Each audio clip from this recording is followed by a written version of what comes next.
Cameraman दीपक के साथ Abhishek Singh, India news, Lucknow. तो इन छांगुर के धर्मांतरण से लोग ही नहीं परेशान थे, बल्कि भूमाफिया भी अवैध तरीके से जमीनों पर कब्जा करना और मस्जिद मजार बनाकर भी लोगों को परेशान करता था। पीड़िता ने खुलासा किया है कि छांगुर ने उसकी जमीन पर साल 2000 में कब्जा कर लिया था और अभी तक अधिकारियों की मिलीभगत से उस पर मजार बना रखी है। आप रिपोर्ट देखिए।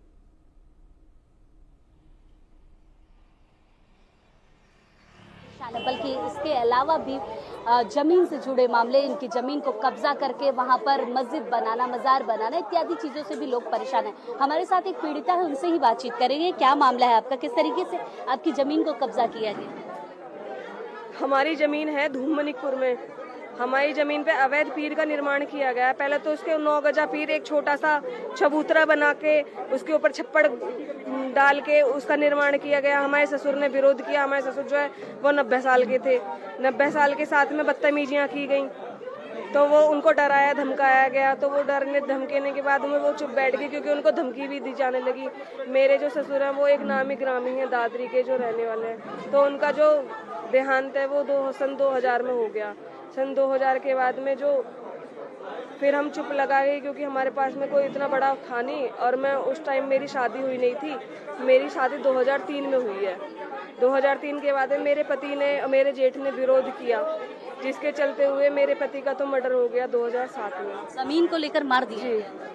जी, अज्ञात व्यक्तियों के द्वारा मेरे पति का मर्डर हो गया 2007 में। आप इतने सालों से विरोध कर रही हैं लगातार, कैसे पता चला जब झांगुर का ये केस सामने, कैसे पता चला कि ये वहाँ रहता था? ये झांगुर पीर पे देखा गया था। हम अपनी जमीन पे जाते आते थे ना, तो हमने वहाँ पे देखा था झांगुर को। वहाँ पे हमने आशा नाम करके भी सुना था। वो आशा वहाँ पे चॉकलेट टॉफियाँ बांट रही थी बच्चों को, मतलब जैसे बहकाते हैं। वहाँ पे अतिक्रमण और जो धर्मांतरण वगैरह है वहाँ होते रहते हैं। वहाँ पे मोमडन से ज्यादा तो हिंदू आते हैं। हम ये चाहते हैं कि हमारी जमीन हमें मिले और ये जो पीर बना हुआ है इसका ध्वस्तीकरण कराया जाए। कितने सालों से ये पीर बनाया गया, कैसा बना हुआ है, क्या ढांचा बनाया गया, अब इसका निर्माण कितना बड़ा? इसका जो गूगल पे है फोटो डाली हुई है, गूगल पे तो फोटो 2005 में डाली हुई है। 2005 में केवल उसका एक ही सिरा बना हुआ था, लेकिन अब वो 2025 आज चल रहा है, 2024 तक उसको पूरे 3 बीघे में घेर लिया गया है पीर को। और कितना बड़ा आपका एरिया था? हमारा 10.5 बीघे का एरिया है, जिसमें 7 बीघे जमीन अभी हमारी शेष है और 3 बीघे में इस मजार का जो है निर्माण कर दिया गया है। हम सरकार से गुहार लगाने के लिए आए हैं कि छांगुर बाबा से हमें आज़ाद कराया जाए। हम अपना धर्म परिवर्तन नहीं करना चाहते, हम सनातनी हैं, हमें गर्व। तो एक खास रिपोर्ट आपने देखी, पीड़ितों को आपने सुना। इस बीच हमारे 3 सहयोगी जुड़ गए हैं, उनका रुख करेंगे। वर्षा शाही हमारी सहयोगी लखनऊ से जुड़ी हैं। इसी बीच एहतियाब शेख हमारे सहयोगी इंदौर से जुड़े हैं, तो संजय सिंह आगरा से जुड़े हैं। सबसे पहले वर्षा, मैं आपका रुख करूंगा। जिस तरीके से अभी आपकी रिपोर्ट भी हम देख रहे थे, पीड़िता से आपने बात की, लगातार ये पूरा धर्मांतरण का खेल देखने को मिला और पूरे एक बड़े गिरोह के तौर पर ये काम कर रहा था। और फिलहाल मौजूदा समय में किस तरीके से जो प्रशासनिक टीम है वो कार्रवाई करती नजर आ रही है और जो पीड़ित हैं उन तक मदद पहुंचाई जा रही है? देखिए, बिल्कुल जिस तरीके से झांगुर को पकड़ने के बाद अब लगातार पीड़ित बाहर आ रहे हैं, वो अपनी न्याय की गुहार पहले भी लगा रहे थे, लेकिन झांगुर को पकड़ने के बाद उनको एक हिम्मत मिली, एक सहयोग मिला कि झांगुर पकड़ा गया है। और झांगुर पकड़ने के बाद अब उनकी जो कार्रवाई नहीं हो रही थी पुलिस के पास, वो होगी। जिस तरीके से लगातार इल्जाम लगाए जा रहे थे कि झांगुर धर्मांतरण कर रहा था और जिस तरीके से उसका पूरा एक गैंग तैयार था, पूरी तरीके से वो नेपाल से लेकर हर जगह से वो कनेक्टेड था और अपना पूरा एक गैंग चलाकर वो धर्मांतरण कराता था। लेकिन धर्मांतरण के साथ साथ उसकी बहुत सारी चीजें कनेक्ट थी। जब ईडी ने जांच पड़ताल शुरू करी तो पता चला कि वो अवैध धर्मांतरण के साथ साथ जमीनों को कब्जा कराना, जमीनों को कब्जा कराकर वहां पर पीर मस्जिद बनाना और फिर उसके बाद वहां से धर्मांतरण का अन्य कार्य शुरू करना। जिस तरीके से पीड़ित से हमने बातचीत की तो उसने बताया कि नोएडा में किस तरीके से उसकी जमीन को कब्जा कराकर झांगुर बाबा ने उसको पहले उसके पति को मारा, उसके ससुर को मारा, फिर उसके बाद उसको भी धर्मांतरण कराने के लिए पैसे देने की कोशिश की।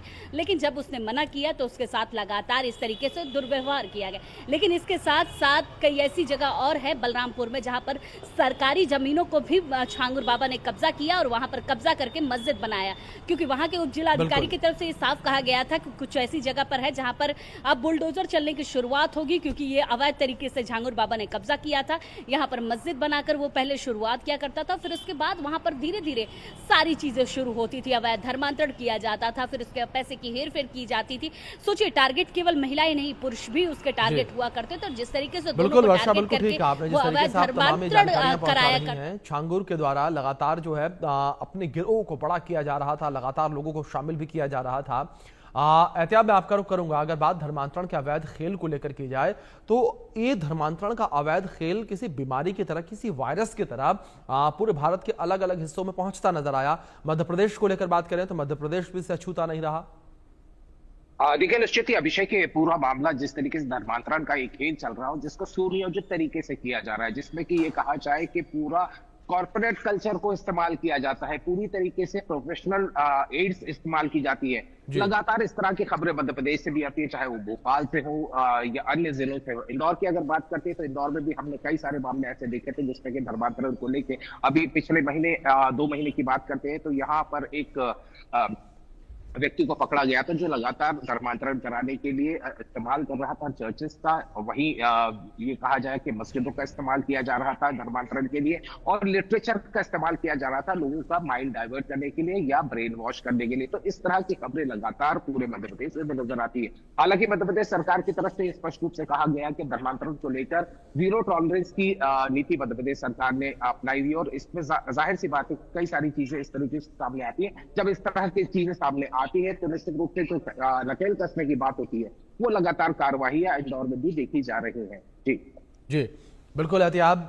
दूसरी ओर संजय, अगर बात आगरा को लेकर करें तो जिस तरीके से छांगुर को गिरफ्तार किया गया वैसा ही मामला आगरा से भी निकलकर सामने आया था। आगरा से भी एक गिरोह जो है वो सामने आया जो अवैध रूप से धर्मांतरण करवा रहा था, लड़कियों को लव जिहाद में फंसा रहा था।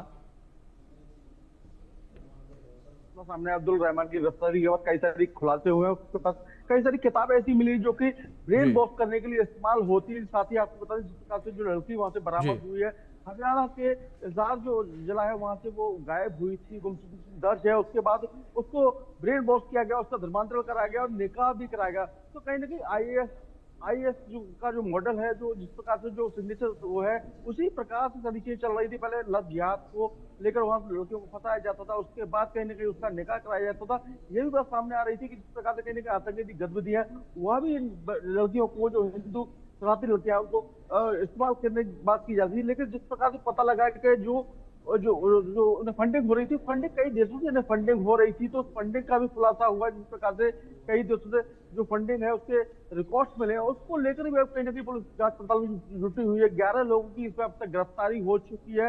आगे भी कई सारे तार जोड़े जा रहे हैं क्योंकि 6 जो राज्य हैं वहां से तार जुड़े हुए हैं, लेकिन आगे भी और कुछ सारी चीजें को लेकर पुलिस जांच पड़ताल में जुटी हुई है। बिल्कुल संजय, जाहिर तौर पर लगातार पुलिस की टीमें जो है जांच पड़ताल में जुटी हुई हैं। फिलहाल वर्षा, एहतियात और संजय, आप तीनों का बहुत शुक्रिया जुड़ने के लिए और इन तमाम जानकारियों के लिए भी। तो लगातार जो है पूरे मामले को लेकर, इस अवैध धर्मांतरण के गंदे खेल को लेकर पुलिस की टीम जांच पड़ताल कर रही है और कड़ी से कड़ी जोड़ी जा रही है। फिलहाल वक्त एक छोटे से ब्रेक का, आप बने रहें इंडिया न्यूज के साथ।